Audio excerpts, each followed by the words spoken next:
Hoy nos metemos de lleno en una inmersión muy particular, la verdad.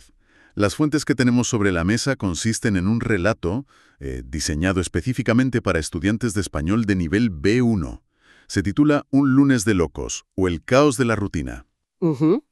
Y viene con todo su kit, ¿no? Notas de vocabulario, gramática, las típicas preguntas de comprensión. Claro, el paquete completo.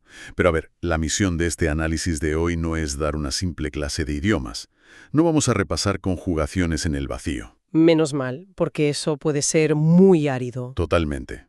El objetivo es desgranar cómo este texto utiliza las herramientas gramaticales para capturar esa ironía tan universal, esa de intentar llevar una vida perfectamente organizada frente a un mundo que es, bueno, puro caos impredecible. O sea, la vida misma. Exacto.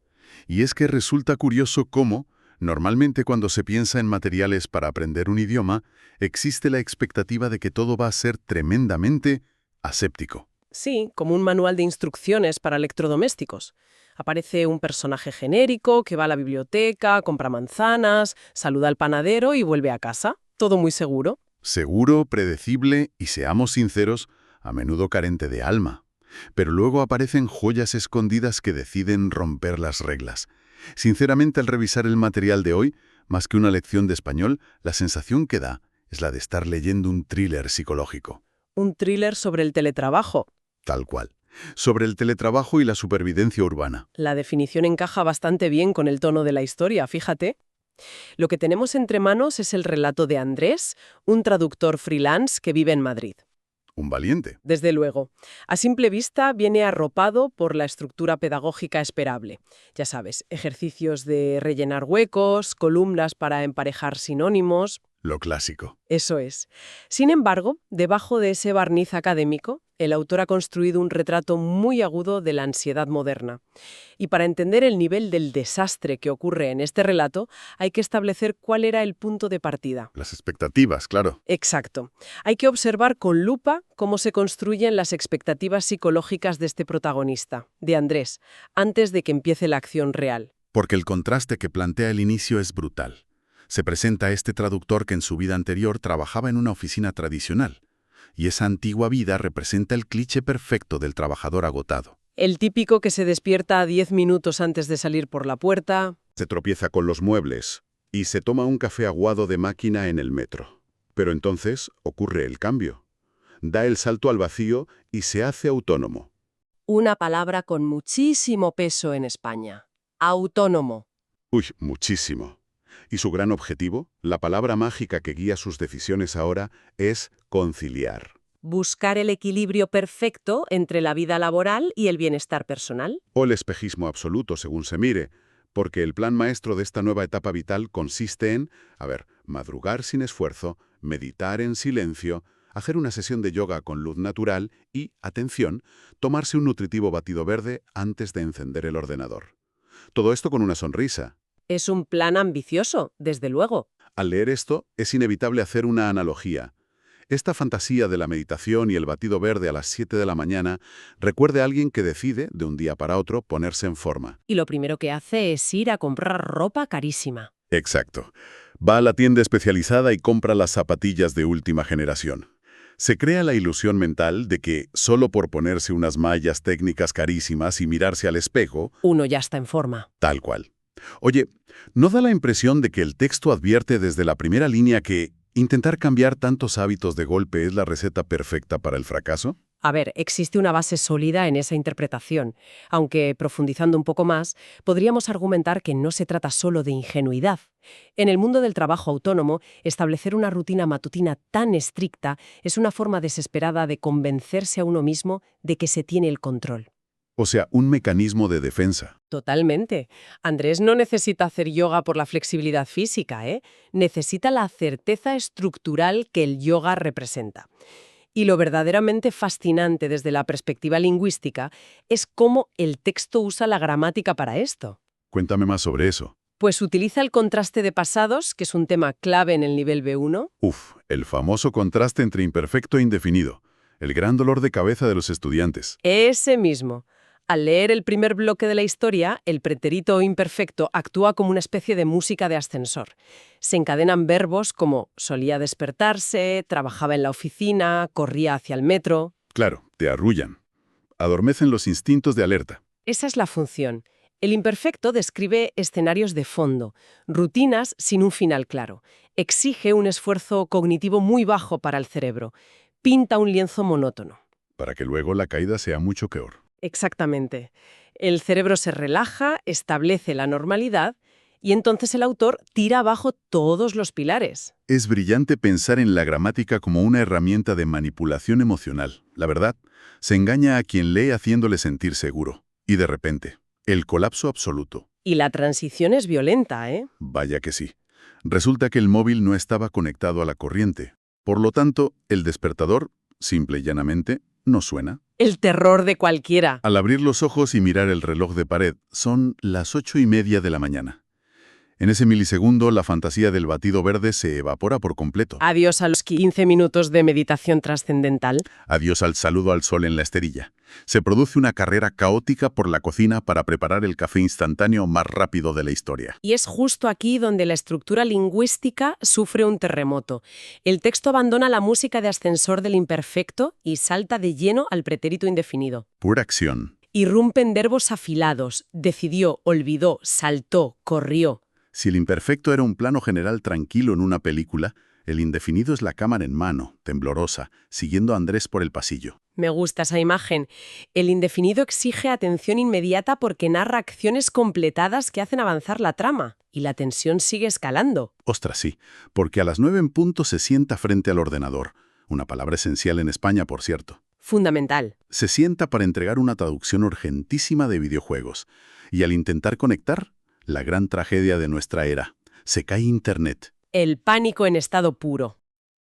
Llama al servicio técnico y al otro lado de la línea, una voz robótica y sin empatía le informa de que hay una avería. Avería, fíjate. Palabra clave de vocabulario en B1.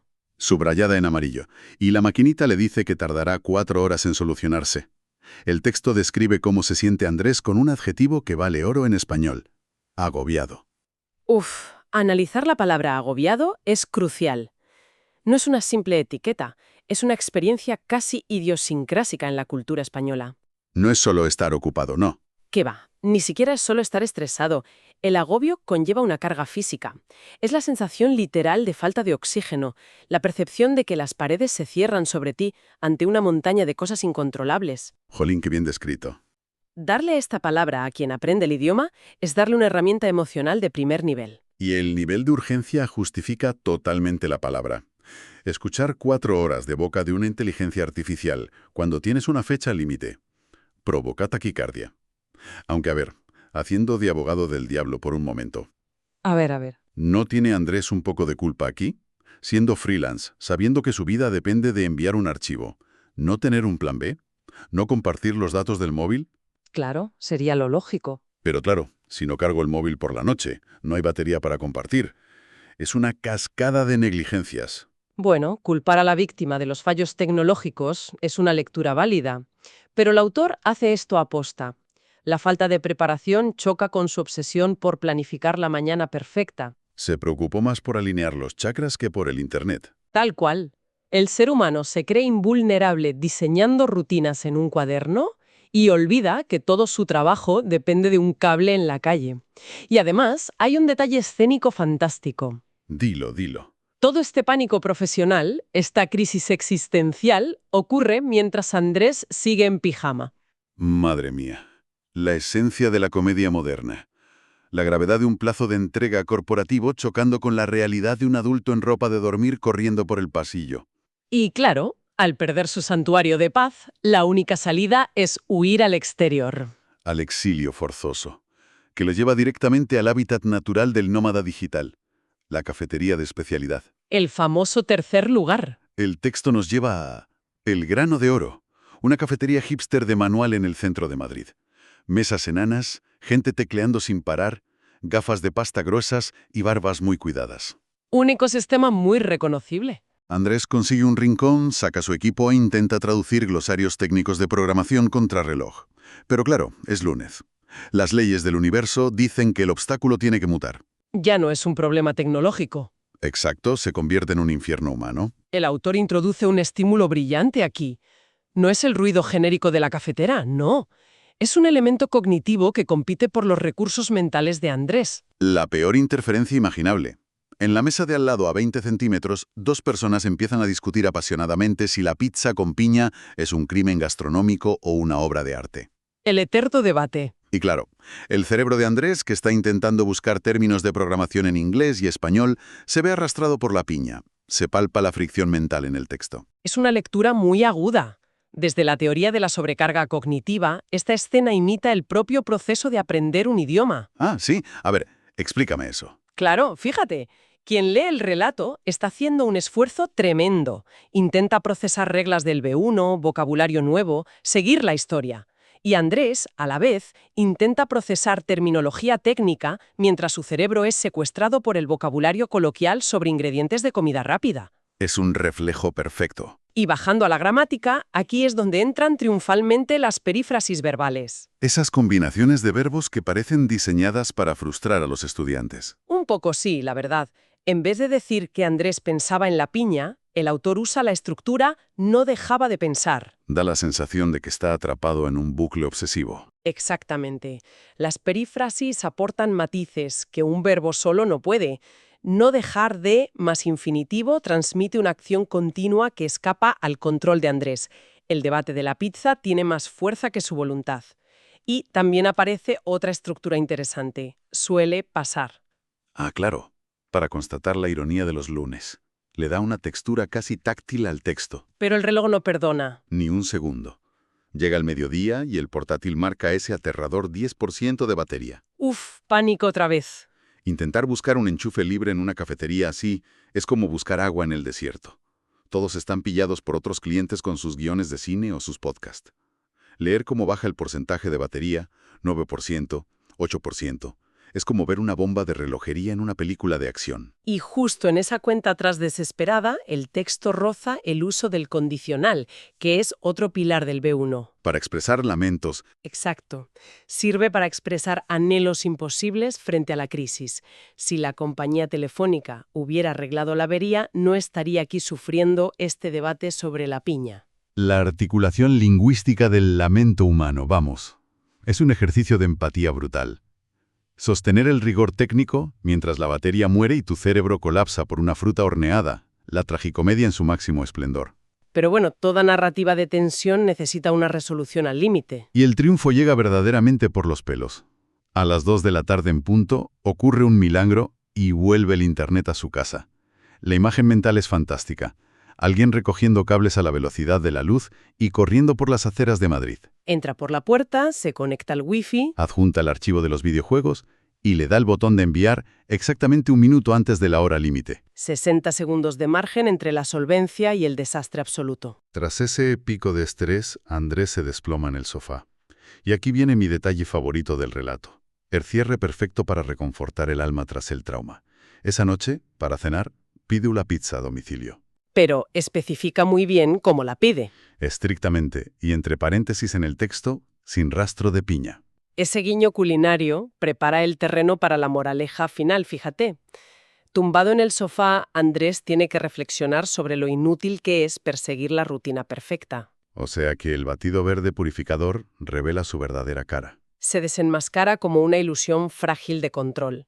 El texto invita a reflexionar sobre la resiliencia, la capacidad imperfecta de adaptarse cuando el ecosistema tecnológico falla. Es que las preguntas del final no piden solo emparejar avería con su sinónimo. Te piden reflexionar sobre este viaje emocional. Y esto nos lleva a cómo se enseñan los idiomas. ¿Por qué crees que este texto funciona mejor que una lista de vocabulario? A ver, emparejar avería con una traducción en un papel es aburridísimo. Cuesta creer que el cerebro retenga eso, pero al anclar la palabra a un ataque de pánico en pijama, parece que se te queda grabado a fuego. ¿Hay una base científica para esto? La hay. Tiene que ver con el hipocampo y los sistemas de memoria. Al memorizar una lista plana, usas la memoria de trabajo, que a corto plazo es muy volátil. Si no usas la palabra pronto, el cerebro la descarta por irrelevante para ahorrar energía. O sea, la borra. básicamente.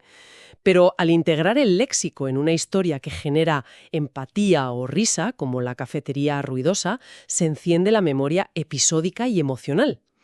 La emoción actúa como un pedamento biológico. Qué buena forma de decirlo. Exacto. La próxima vez que alguien necesite decir que hay un problema técnico, la palabra avería vendrá asociada a la imagen hilarante de Andrés. Dotar de contexto reduce la fricción del aprendizaje, porque así es como los humanos hemos transmitido información durante milenios. Con historias alrededor del fuego. Exactamente.